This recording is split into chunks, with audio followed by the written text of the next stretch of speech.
Assalamualaikum warahmatullahi taala wabarakatuh. Alhamdulillah, hari ini dalam mata pelajaran Usul Ad-Din kita akan belajari tajuk tauhid, bab tauhid.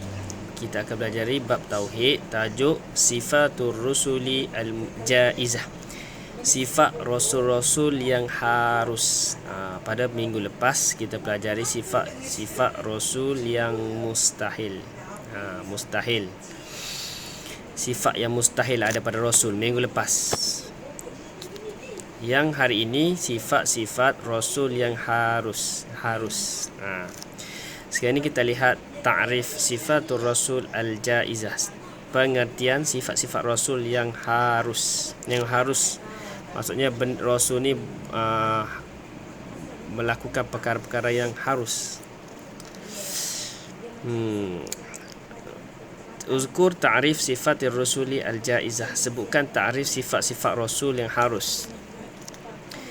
Sifat Rasul yang harus ni hiya kullu sifatin, ialah setiap sifat basyariyatin, yang macam seperti manusia, seperti manusia biasa, la tuaddi ila naqsin, yang tidak membawa kepada kekurangan, fi haqqihim, pada diri Rasul.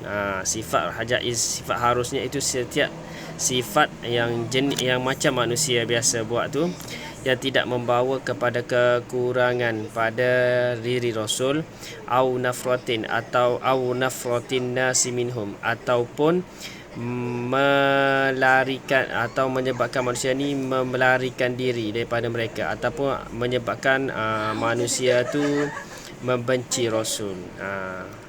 Iaitu sifat harus ni setiap sifat Rasul yang Rasul buat tu tidak membawa kepada kekurangan ataupun tidak menyebabkan manusia lari kepada mereka. Itu sifat yang harus. Itu ta'rif dia. Macam mana sifat-sifat yang harus tu? Bayin sifatir rusuli al-jaizah bi'tibarihim bashar. Nyatakan sifat-sifat Rasul, tentukan sifat-sifat Rasul yang harus bi'tibarihim al-bashar, dengan mengambil kira mereka sebagai manusia lah. Maksudnya kita tahu Rasul dan Nabi ni mereka adalah manusia. Jadi mereka ni pun bersifat dengan sifat yang harus seperti mana manusia lah biasa. Al-anbiya'u war-rusuli basyarun. Dia kata nabi-nabi dan rasul-rasul ni ialah manusia. Yajuzu alaihim, harus kepada atas mereka, ma yajuzu alal bashar, apa yang harus pada manusia biasa. Harus ke atas Nabi dan Rasul ni sebagaimana harus ma yajuzu ala bashar, sebagaimana harusnya manusia biasa buat. Mimma laisa muharraman, daripada perkara yang bukan yang haram, wala makruhan, bukan perkara makruh. Maksudnya Nabi dan Rasul ni buat seperti benda yang manusia buat biasa, iaitu bukan benda yang haram, wala makruhan, dan bukan benda makruh. Sebab Rasul ni dia tak buat benda yang haram dan tidak buat benda yang makruh. Maksudnya sifat yang harus Rasul buat ni bukan benda haram, bukan benda makruh. Kadang-kadang manusia biasa ni kita buat benda haram, kadang buat benda makruh. Rasul ni dia tak buat benda haram dan tidak buat benda makruh. Seperti apa? Kal akli, seperti makan. Makan ni harus. Rasul juga makan macam kita. Rasul buat benda yang harus. Rasul ni bersifat dengan sifat yang harus. Maksudnya dia buat benda yang harus. Seperti manusia lain makan, Rasul juga makan. Wasyarbi, Rasul juga minum. Wan naumi, Rasul juga tidur.